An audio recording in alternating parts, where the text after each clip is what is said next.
My parents kicked me out with $120 at 17. 9 years later, they lost everything, and I made them finally face the life they planned for me. My name is Isabella, and my story begins when I was 17 during my senior year of high school. I was not the daughter my parents envisioned. They had mapped out my life since I was little: excel in school, go to college, then get a stable office job. That was the dream they had woven for me, but it wasn't mine. I wasn't a straight-A student, but I wasn't lacking intelligence either. I had a creative mind and preferred working with my hands rather than sitting in class listening to lectures that never interested me. I loved fixing things, crafting, and even decorating spaces. When I told my parents that I wanted to study interior design, my mother was nearly furious. She said it was a terrible choice, that it couldn't compare to a college degree. "What can you do with a job that doesn't require a degree?" my mother would say repeatedly whenever I brought it up. "Why can't you be like the other kids in the neighborhood? Go to college, get a stable job." That kind of work will only lead you to failure. My father felt the same. Even though he worked tirelessly at the factory, he believed that college was the only path to success, and I couldn't understand why he couldn't see that I wasn't happy doing what he wanted me to do. I couldn't keep living in a place where every step I took was controlled by someone else's desires. So, in April, about 6 weeks before graduation, I decided to tell them that I'd been accepted into a short-term interior design course. It wasn't a university, but it was a path I truly wanted. I had earned a partial scholarship based on the projects I'd done. When I said this, my mother's face immediately changed. She cried, not out of concern, but out of disappointment. My father couldn't hold back his anger and immediately shouted, "Do you know what an opportunity is? You're throwing away everything we've done for you. Don't embarrass us." I tried to explain, but my words couldn't soothe them. The feeling of helplessness rose inside me, and I said words I never thought I'd utter. "I can't live my life according to your dreams. I'm old enough to decide for myself." Immediately, a tense silence fell over us. All three of us shouted, hurtful words flying back and forth, no one willing to back down. Finally, my father, his face full of rage, said, "If you don't want to do things our way, then leave. Don't ever come back." I stood there, feeling everything shatter. A part of me wanted to retreat, but another part was too exhausted from the control. I didn't want to live in their shadow anymore. I went upstairs, shoved the essentials into a bag, grabbed all the money I had saved, about $1,500, and headed downstairs. My mother looked at me, tears in her eyes, and said, "You'll come back, right? You'll be back in a month, begging us to take you in." She smirked as if I'd already lost the battle before it began. My father stood by the door, saying nothing, just glaring at me before slamming the door shut as I walked out. I stood there in the front yard of the house I grew up in, staring at the place that no longer felt like home, not knowing where to go next. The rain started to pour, like a sign of what was to come. I felt like a character in some depressing movie, but at that moment I only knew one thing. I wasn't going back. After all, I had made my decision. After leaving the house, I felt like I was standing in the middle of a long road, not knowing where to go. On the outside, I tried to appear strong, but inside, the loneliness started to creep in. For the first time in my life, I felt the reality of losing everything. No parents, no home, no safety net. I remembered the arguments over dinner before I decided to leave. My parents had mapped out my life since I was little. They wanted me to go to college, get a stable office job, marry a nice man, and live according to the perfect plan they had laid out. They thought that as long as I followed their wishes, I would succeed and be happy. But I wasn't happy. It was a nightmare for me. I loved working with my hands, building things, fixing things, creating things. I wanted to be a skilled tradesperson, not a girl in a blazer sitting at a desk, listening to lectures that never interested me. But they couldn't understand. Every time I mentioned my dream, my mother would look at me with disappointment, as if I just told her I wanted to drop out and become a garbage collector. "You'll regret it, Isabella," my mother would always say. "We can't live our whole lives in a dead-end job. Think about it. Our whole family has worked so hard to give you this opportunity. You can't ruin everything just because of some passing interest." My father didn't say much, but his eyes were always filled with disapproval, as if he were disappointed that I wasn't the daughter he wanted. Every time I talked about trade school, he'd sigh and shake his head. "Is that really what you want to be, Isabella? A regular worker? How do you think people will see you?" I used to feel guilty for not meeting their expectations, but the more I thought about it, the more I realized that I couldn't keep living like this. Once again, I decided to choose my own path. I told them I wanted to study interior design and that I'd been accepted into the program with a scholarship, and that's when everything changed. My mother started crying, not because she was worried about me, but because she felt let down. She couldn't understand why I would choose a path without guarantees. My father, after hearing my decision, slammed his fist on the table, making me jump. "You're ruining your life, Isabella. Do you understand that? We can't accept you becoming some low-level worker. You're making everything harder, not just for yourself, but for the entire family." Those words felt like a slap to my face. I tried to explain that I wanted to do what I was passionate about, but every word I said only seemed to make them angrier. Finally, my father said the one thing that made it impossible for me to stay. "If you're not going to listen, you can leave right now." That was the moment I decided. I went up to my room, grabbed the bag of clothes I had packed long ago, stuffed a few belongings into it, and walked out without saying another word. My mother called after me, saying I'd come back and apologize in a month, but I didn't look back. I never wanted to see their disappointed faces again. I was old enough to make my own decisions, but things weren't as easy as I thought. In the first days after leaving home, I only had a place to stay because of my friend Corey. Corey helped me in those initial days, but I couldn't stay there forever. I had to fend for myself, find a job, and try to survive. I had to face countless challenges, from finding a place to stay to making enough money to get by. Every day felt like a battle, but I never wanted to prove them right. I couldn't let my mother's and father's words become the truth. They thought I'd come crawling back, but I didn't. Those first few months were the hardest of my life. I didn't know where I was going, but I knew one thing. I wasn't going back. As I stepped outside, it felt like a part of my life had shattered, standing in the rain, clutching the small bag of belongings I had hastily thrown together. I couldn't stop thinking about what had just happened. My mother said I'd be back in a month, but I knew I wouldn't.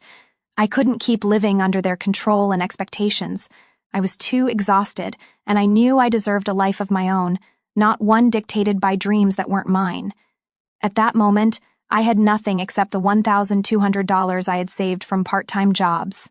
It wasn't much, but at least it would keep me afloat for a couple of weeks. I didn't know where I was going, but I couldn't just stand there. I called Corey, the only friend I could rely on, and thankfully Corey let me stay for a few days. Even though it was just temporary, at least I had somewhere to escape the chaos inside me. During those first days at Corey's place, I couldn't shake the feeling of being an outsider, a burden in my friend's home. But Corey never judged me. He kept saying I'd figure things out as long as I stayed determined. He helped me apply for emergency assistance because technically I was still a minor without family support, so I was eligible. Still, living on my own wasn't easy. I started working 2 jobs to make ends meet, one at a hardware store in the afternoons and another washing dishes at a diner on weekends. The long days wore me out both physically and mentally. Every night, when I returned to the tiny rented room, I felt like I was living a life that no one understood. Many times I wanted to give up and go back home to apologize and pretend to be the daughter they wanted. But then I'd remember my mother's words. "You'll come crawling back in a month." Those words stung like a slap to the face. No, I wouldn't go back. Not because I was stubborn, but because I couldn't live under their control any longer. As time went by, my life gradually became more stable. I started earning enough to support myself, buying my own food, and paying rent without relying on anyone. I also learned how to manage my money, cook for myself, and do things I never thought I could. Life wasn't easy, but at least I was moving forward. One day, while working at the hardware store, my phone rang. I looked at the screen. It was my mother. I swallowed hard, unsure of what she wanted. I didn't want to answer, but I couldn't ignore it. I picked up. "Isabella, are you okay?"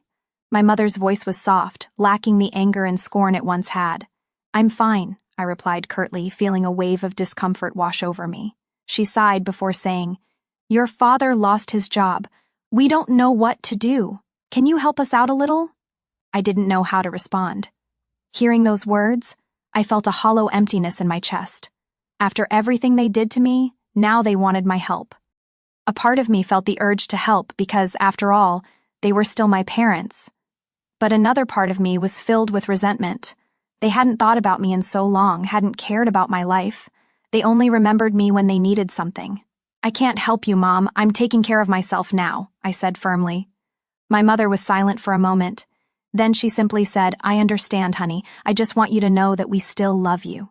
A surge of anger and disappointment rose inside me.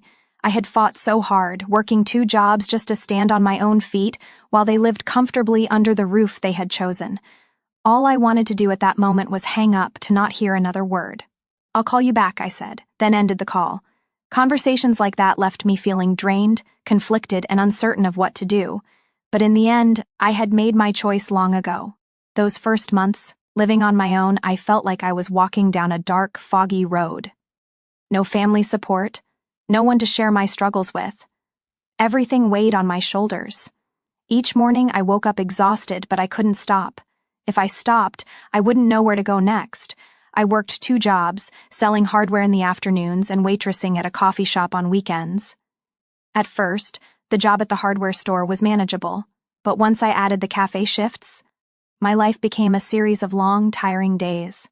While others my age were going to the movies, hanging out with friends, or spending time with family, I was alone in my tiny rented room, drowning in design course materials, dreaming of a future I still believed was possible. Working hard wasn't the worst part. The worst part was the loneliness, the absence of conversations with family.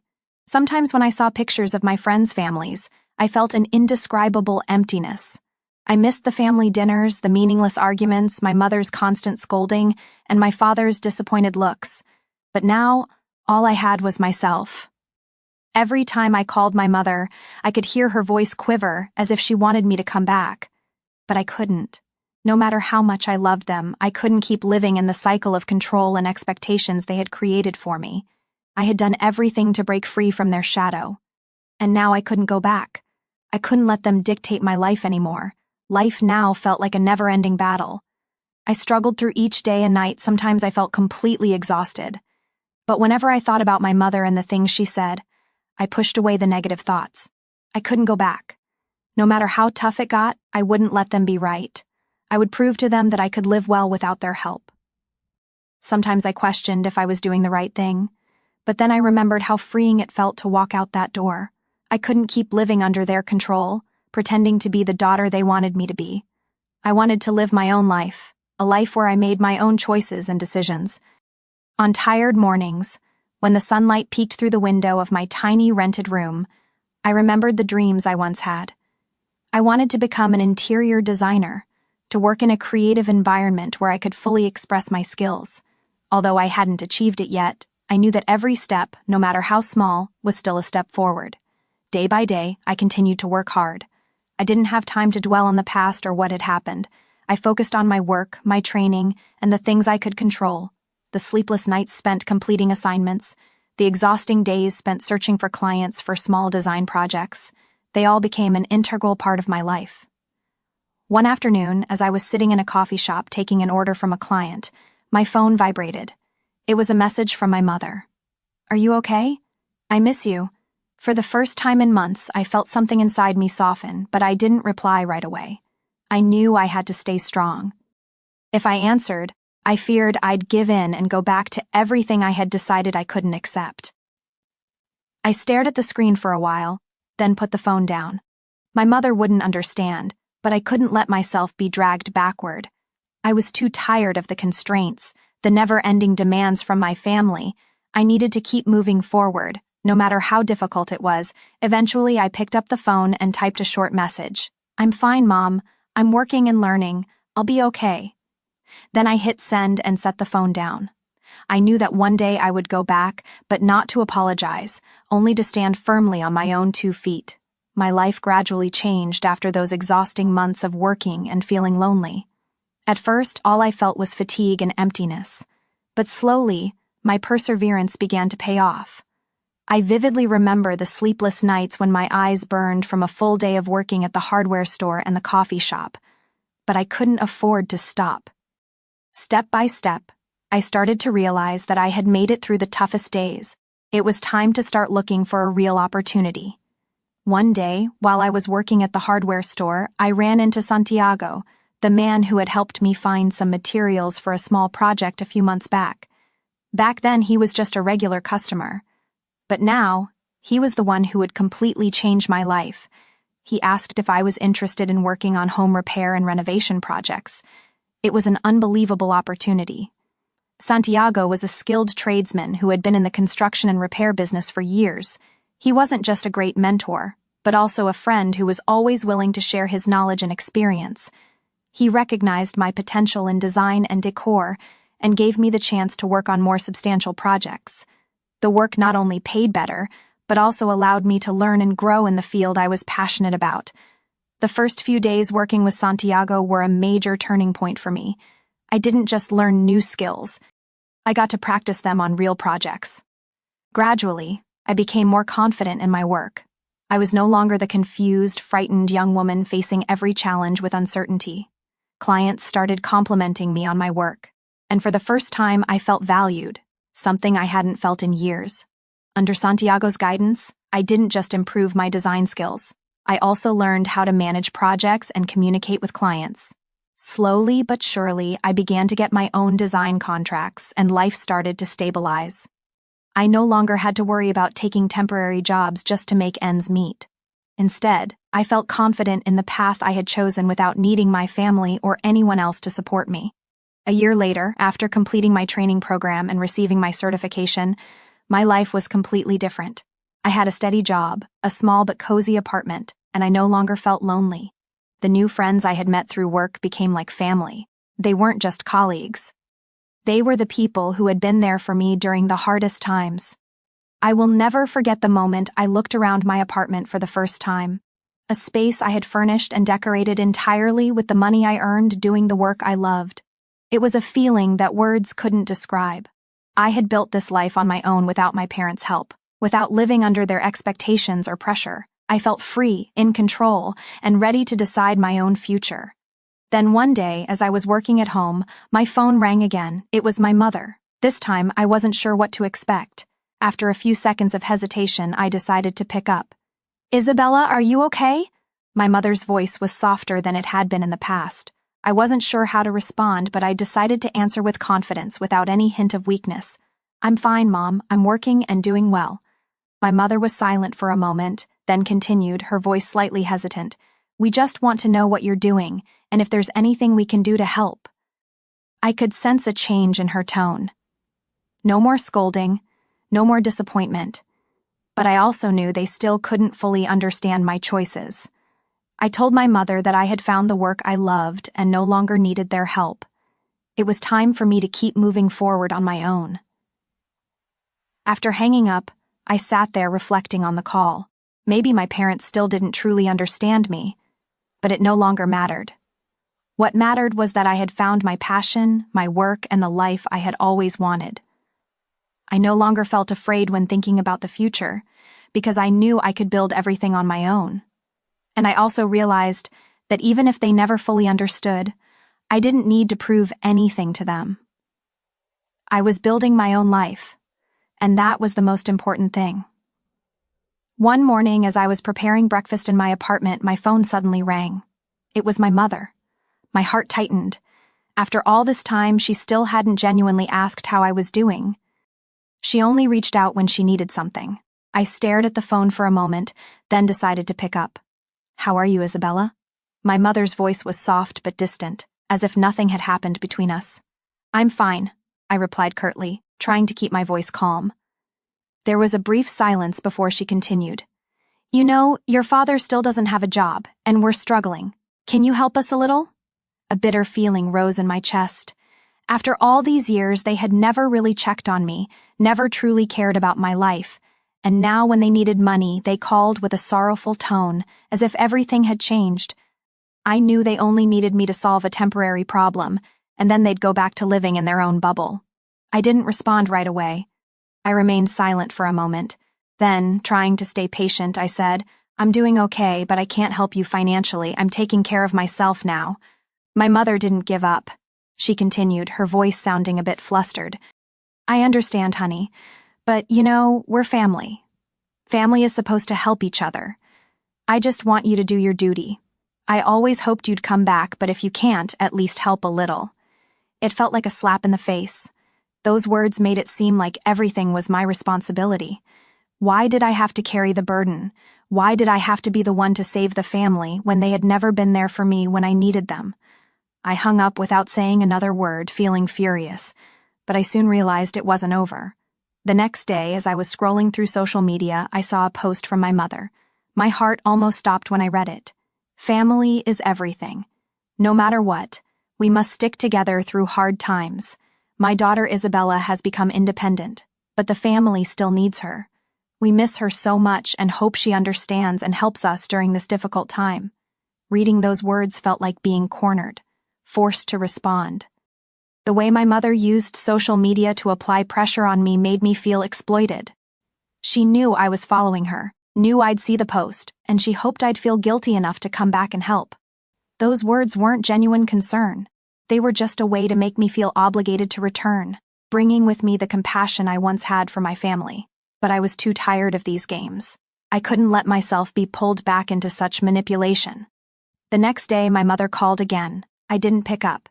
Instead, I typed a brief message. "Mom, I know you need help, but I can't come back. I can't keep living the life you chose for me. I'm independent now and I need to keep moving forward."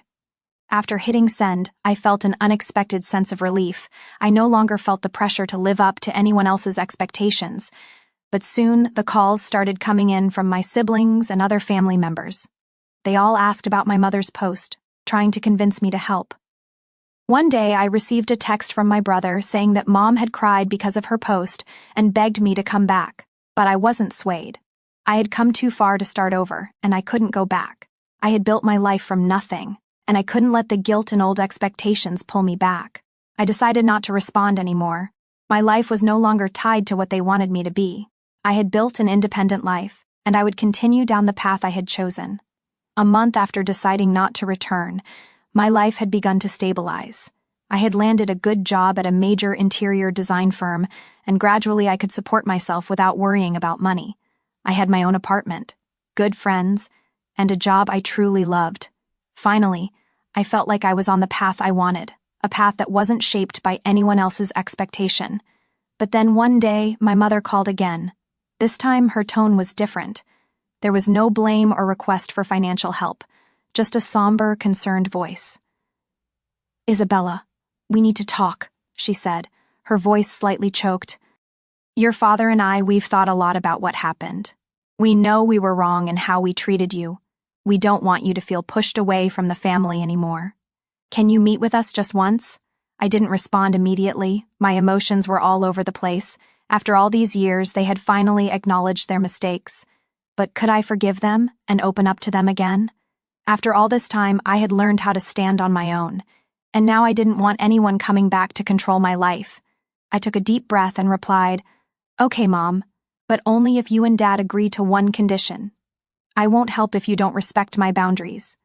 I can't go back to living like we did before." There was a brief silence before my mother said, "We will respect that, Isabella. We're willing to change." The meeting took place the following weekend. I met my parents at a quiet cafe. They sat there looking at me with faces that were no longer stern, but rather anxious and uncertain. My mother gently took my hand as I sat down, and my father just looked at me, waiting for me to say something. "We know we were wrong," my mother began. "We put all our expectations on you and never let you make your own choices. We're truly sorry. Your father and I understand now that you've grown up and don't need us to decide for you anymore, but we're still family and we want to start over." I looked into my mother's eyes. Those words weren't new to me, but this time I sensed a sincerity in her voice. Forgiving wasn't easy, but I knew that if I didn't give them this chance, I'd never be able to move forward. "I forgive you, Mom and Dad," I said softly but firmly. "But if we're going to start over, I need you to respect my life and my choices. I can't go back to living the way we did before. I'm independent now, and I don't want to be controlled or pressured anymore." My father nodded. "We will respect that, Isabella. We want you to feel free, and we're ready to change." So after that meeting, I decided to help them once. I paid to help them keep their house. It was a difficult decision, but I knew it was the only way to help them without feeling overwhelmed by unrealistic expectations. However, I made it clear that they had to change. that they needed to attend family therapy sessions where we could openly express our feelings without feeling judged. My parents agreed, and from that point on, our family dynamics began to shift. They attended therapy, worked on improving relationships, and learned to respect each other's boundaries. It was a long and challenging process, but small improvements began to show. They no longer tried to control me, and I no longer felt trapped by their expectations. For me, the most important thing was that I hadn't returned to living under their control. I had built a stable, fulfilling life that I had chosen. I could work in the field I loved, live freely, and do what I wanted without fear of judgment. Even though my family had changed, I remained committed to living life on my terms, no longer allowing anyone to decide for me. Our relationship couldn't go back to how it was, but at least I had managed to build a life I was proud of. Each day I felt stronger, not just because I had survived the tough times, but because I had dared to live authentically. Now I have built a stable, independent, and fulfilling life. While my relationship with my family has seen some improvements, I still maintain the boundaries I set. I've learned how to stand on my own 2 feet and not let anyone, even my family, dictate my life. Through this journey, I've realized that perseverance and living true to oneself are the keys to building a meaningful and free life.